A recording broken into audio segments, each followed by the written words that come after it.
안녕하세요. 사건사고와 보험 이야기를 다루는 채널 사건사고TV 김지윤입니다. 이번 영상에서는요, 교통사고로 이 어깨에 회전근개 파열 부상을 입은 경우에 우리가 손해배상 항목인 위자료나 휴업손해, 장애로 인한 일시수익, 향후치료비 등등을 어떻게 계산하고 어떻게 손해배상을 받아야 되는지 알아보겠습니다. 영상 끝까지 보시면요, 대략적인 손해배상 방법 그리고 감을 잡을 수 있을 테니까 끝까지 봐주시고요. 영상 시작하겠습니다. 이 어깨 회전근개 파열은요, 엑스레이로는 진단이 잘 되지 않습니다. 이 회전근개라는 게 결국 근육이거든요. 그래서 뒤늦게 MRI 촬영 등을 통해서 발견되는 경우가 많아요. 특히 이 회전근개 파열 단독이 아니라 다른 부위들의 골절이 동반된 경우에는 골절된 부위 수술을 먼저 하지 않겠습니까? 이렇게 당장 눈에 보이는 부상에 대해서 치료를 하다 보니까 처음에 인식을 못하고 있다가 이제 다친 부위가 호전될 때쯤, 통증이 사그라들 때쯤 계속 어깨가 아프다. 이렇게 해서 뒤늦게 MRI 촬영을 통해서 이게 회전근개가 파열됐구나. 이렇게 발견되는 경우가 많습니다. 이 회전근개 파열은요, 사람마다 정도의 차이가 있을 뿐 퇴행성 병변이 있는 것이고요. 이 어깨 관절이라는 게 100년, 200년 쓸 수 있는 관절이 아니잖아요. 그래서 누구나 어깨를 사용하기 때문에 누구나가 나이가 들면서 이 회전근개는 손상을 입게 됩니다. 그리고 아까 설명드렸듯이 뒤늦게 발견되는 경우가 많기 때문에 보험회사와의 분쟁이 많아요. 이게 퇴행성 병변이냐 아니면 이번 교통사고로 인한 부상이냐, 이렇게 논쟁이 많은 부상입니다. 아무튼 이 회전근개는요, 이 어깨 관절의 결합과 안정성을 확보하기 위한 구조물인데, 이 회전근개는 4가지가 있어요. 극상근, 극하근, 소원근, 견갑하근, 이렇게 4가지가 있는데 보통은 극상근 파열이 가장 흔합니다. 이 회전근개가 파열되게 되면요, 이 어깨의 불안정성과 통증이 발생되게 되고요. 그래서 후유장애를 남기기 쉽고요. 보통 회전근개가 파열된 경우 봉합술을 시행하게 됩니다. 이 수술을 시행한 이후에도 운동 제한이나 통증이 남기 쉽고요. 보통은 6주 이상 보조기를 착용하게 되고, 어깨이기 때문에 거동은 보통 가능합니다. 그래서 입원 치료는 길게 하지 않는 편이고요. 그러면 교통사고로 회전근개 파열된 피해자가 받아야 될 손해배상 항목에 대해서 자동차 보험 대인 배상 약관 기준으로 설명드리겠습니다. 먼저 위자료입니다. 위자료는 자동차 보험 약관상에 부상위자료와 후유장위자료가 나눠져 있는데요. 우선 부상위자료부터 설명드리겠습니다. 이 부상위자료는 자동차 손해배상보장법 시행령에 따른 상해구분에 따른 급수 1급부터 14급까지가 있는데요. 1급 부상인 경우 200만원, 2급 부상인 경우 176만원, 그리고 12, 13, 14급인 경우 15만원, 이렇게 정도별로 세분화가 되어 있고요. 예를 들어 회전근개 파열로 수술을 한 상해에 해당이 된다면 이는 상해 6급에 해당이 되고, 이 상해 6급에 대한 부상위자료는 50만원이 되겠습니다.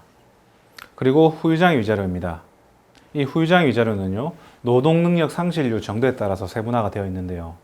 이 회전근개 파열의 경우에는 노동능력 상실률 18% 혹은 9% 항목을 많이 적용하게 되는데요. 이 18%에 해당하는 경우 후유장애 위자료 14% 이상, 20% 미만에 해당하는 상태가 되어서 후유장애 위자료는 120만원이 되고요. 그리고 9% 항목을 적용하는 경우에는 9% 이상, 14% 미만의 항목에 해당되어 위자료는 100만원이 되겠습니다. 그 다음 항목인 휴업손해 항목입니다. 이 휴업손해 항목은요, 부상으로 인해서 입원하게 됨으로써 실제로 수입의 감소가 있었던 경우에 한하여 지급을 하는데, 자동차 보험 약관상 85%를 지급합니다. 예를 들어 월소득이 300만원인 사람이 30일간 입원하였을 때 300만원 전액이 인정되는 게 아니라 85%인 255만원만 인정이 된다는 거죠. 그리고 이 휴업손해는 통원치료 기간은 인정이 되지 않고요, 입원 기간 동안만 인정된다는 거 참고하시기 바랍니다. 그 다음 항목은 간병비 항목입니다.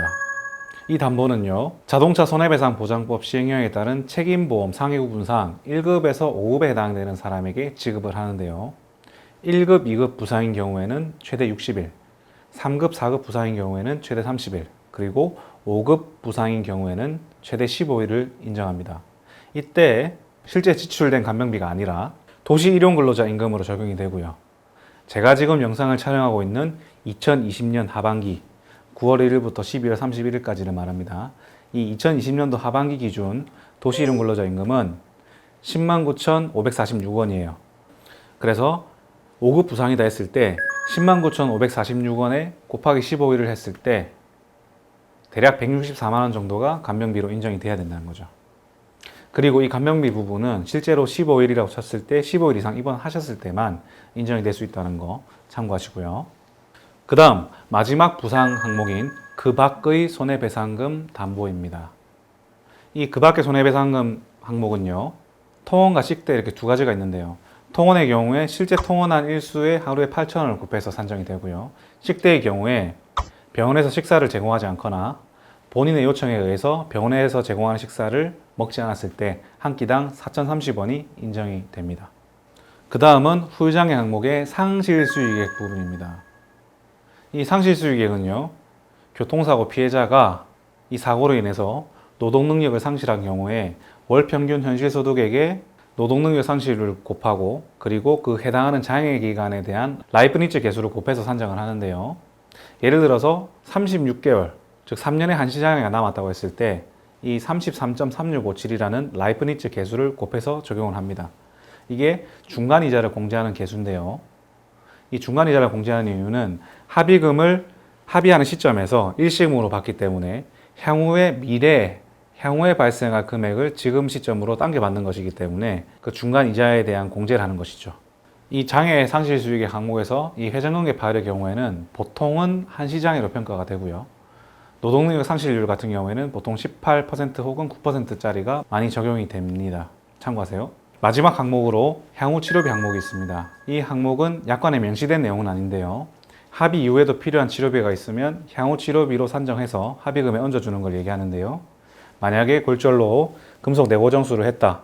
그런데 아직 금속 내고정물 제거를 안 했다 했을 때 합의 시점에서 이 금속 내고정물 제거 비용이라든지 혹은 흉터가 생겼다. 뭐 수술로 인한 흉터라든지 아니면 외상으로 흉터가 생겼다 했을 때 이 성형수술이죠. 이 성형외과 향후치료비도 인정을 합니다. 이 향후치료비 항목은요, 정형외과 부분이든 성형외과 부분이든 해당과 전문의에게 향후치료비 추정서라는 서류를 받아서 주장을 해서 우리가 청구를 해야 되겠습니다. 그러면 실제로 교통사고로 회전근개 파열이 된 피해자가 어떻게 손해배상을 받았는지에 대해서 사례를 들면서 제가 설명 한번 드리겠습니다. 설명의 편의성을 위해 가지고 10,000원 단위 이하는 절사를 했고요. 실제로는 1원 단위까지 계산이 돼요. 그래서 계산이 더 복잡하다는 점 참고하시고요. 이게 사례라서 제가 좀 보면서 설명을 드리겠습니다. 20대 남성분이셨고요. 교통사고로 회전근개 파열 부상을 입은 사례였는데요. 이분이 월소득이 약 450만 원, 그리고 입원은 총 12일을 한 사례였습니다. 입원을 많이 안 했네요. 아무래도 이제 걸어 다닐 수 있으니까 퇴원을 좀 빨리 하신 것 같아요. 이 어깨 회전근개 극상근 파열로 봉합수를 하셨고, 이분은 이제 사고 이후 6개월이 조금 지난 시점에서 후유장애 평가를 하셨고요.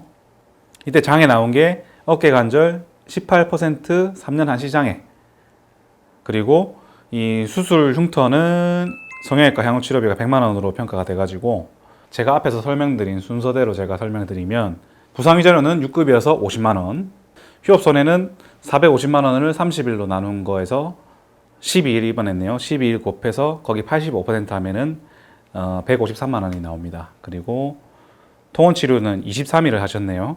그래서 하루 8,000원씩 계산해서 18만 원.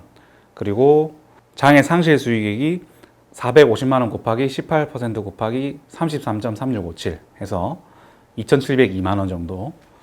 그리고 성형외과 향후치료비가 100만 원. 그렇게 해서 계산된 손해액이 총 3,023만 원 정도 됐고요. 이분이 실제로 지급된 금액은 3,050만 원입니다. 이제 어깨 회전근개 파열이 손해액이 어떻게 계산되는지 감이 잡히시죠? 이 어깨 회전근개 파열에 대해서는 피해자마다 소득이나 과실 그리고 장애 정도가 다를 수 있죠. 그렇기 때문에 이번 영상은 참고만 하시고요. 만약에 교통사고로 회전근개 파열 부상을 입으셨다, 궁금한 점이 있으시다, 도움이 필요하다 하시는 분들은 위 전화번호로 문자나 전화를 주십시오. 제가 상황에 맞게 자세하게 상담드리도록 하겠습니다. 네, 오늘은 교통사고, 회전근개 파열에 대해서 손해액이 어떻게 계산되고 또 어떻게 받아야 될지 한번 알아보는 시간이었고요. 영상 끝까지 시청해주신 시청자분들 대단히 감사드립니다. 영상이 도움이 되셨다면 좋아요, 구독, 알림 설정 하셔가지고 계속 사건사고TV를 무료로 시청해 보시기 바랍니다. 감사합니다.